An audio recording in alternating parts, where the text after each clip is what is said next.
je tombe, je perds l'équilibre, je glisse du bord et je me réveille dans un amphithéâtre. Je regarde devant moi dans la salle et je découvre des tas de gens.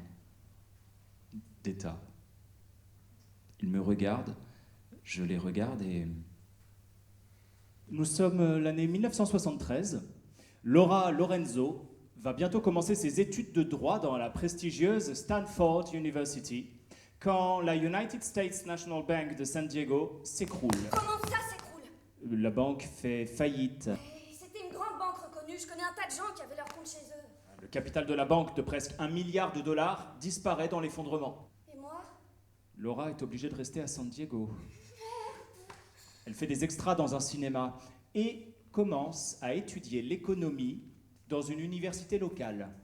C'est là qu'elle tombe sur le théorème de Van Houten. Et elle se dit... Quel ramassis de conneries.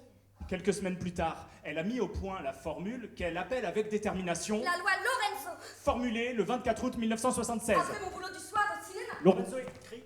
Le théorème de Van Houten doit être remis à jour. Dans chaque expérience, il faut tenir compte des différents coûts possibles et de l'aspect temps. Une expérience efficace doit présenter une valeur de UX plus R plus T.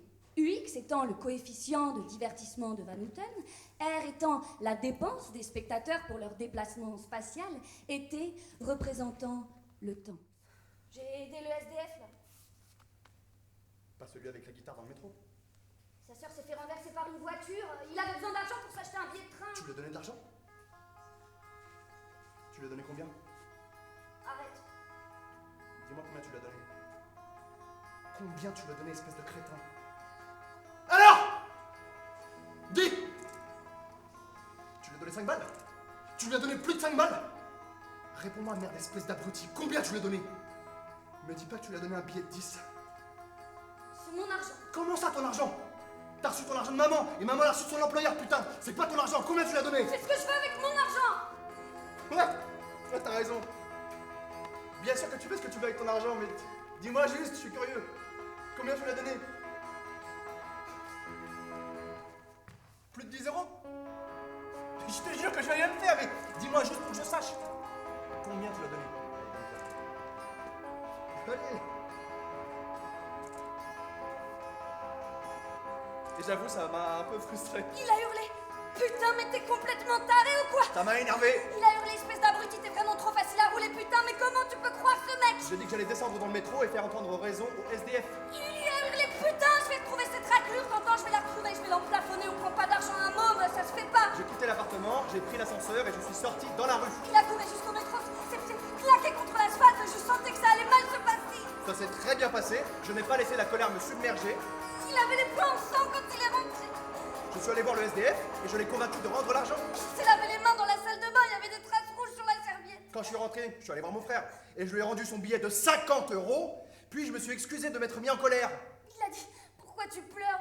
T'es un PD ou quoi? Je lui ai expliqué qu'il fallait qu'on se soutienne, qu'on ait une famille. Faut avoir confiance en personne, surtout pas en un SDF qui ment sur tout et n'importe quoi pour avoir de l'argent. Il a dit, si tu donnes encore ta thune, je te tue, t'entends? Je te tue. Je l'ai consolé. Il a dit, arrête de pleurer, sinon je te frappe, toi aussi.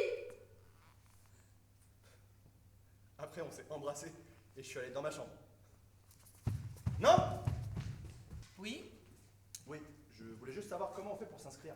S'inscrire, ce n'est pas du tout un problème. Ce n'est pas très compliqué. Ok.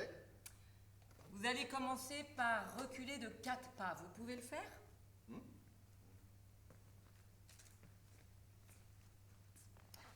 Qu'est-ce qui est marqué sur le tableau?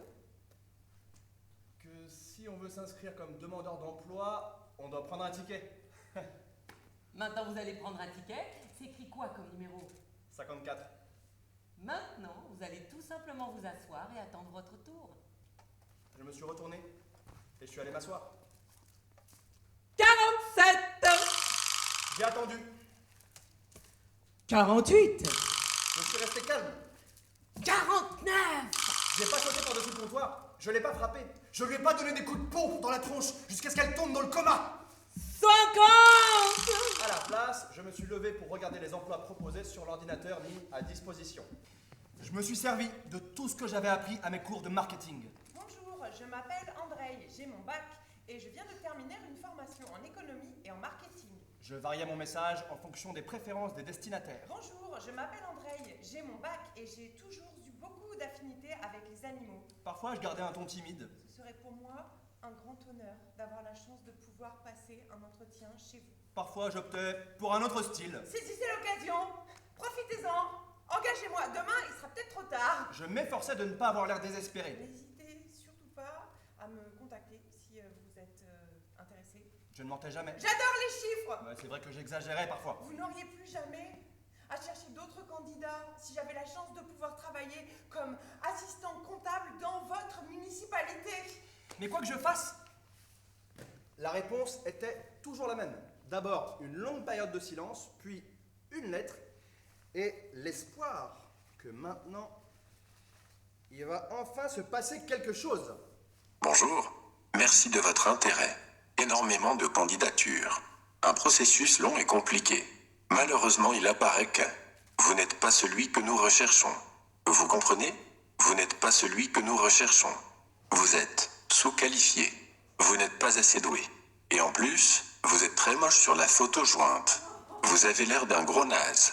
Ici, on se moque de vous. D'ailleurs, on a affiché votre candidature sur notre frigo, dans la cuisine de l'entreprise. Et chaque fois qu'on passe devant, on ricane comme ça. Et quand la journée de travail est terminée, on rentre chez nous dans notre appartement où il n'y a pas de petit frère qui nous demande pourquoi on ne déménage pas, pourquoi on ne trouve pas de boulot, pourquoi on reste toute la journée à la maison à coller des enveloppes.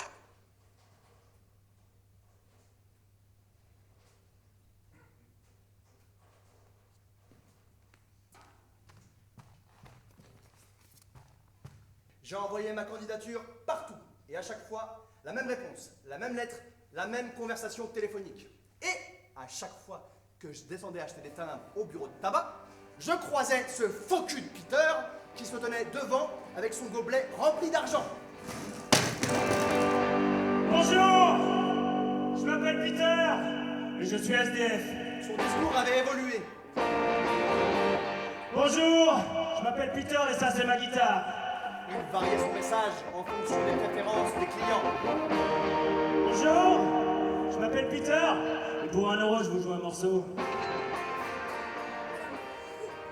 On a juste besoin d'un tracteur. Un petit tracteur tout simple et des ciseaux électriques pour la tonte de mouton. Excusez-moi. Oui, Oui. Mes timbres. bien sûr, pardon. Voilà. La maison sera simple. Des WC biologiques à l'intérieur, des WC extérieurs dans la cour. Le bois, lui, il vient de la forêt, les poissons du lac et les pommes du verger. En fait, vous n'auriez pas par hasard besoin de quelqu'un en extra? J'ai une formation dans le marketing et dans la vente et je vois ici un potentiel de vente non exploité. En ce moment, je crois qu'on a besoin de personne. Vous pouvez toujours passer déposer votre candidature.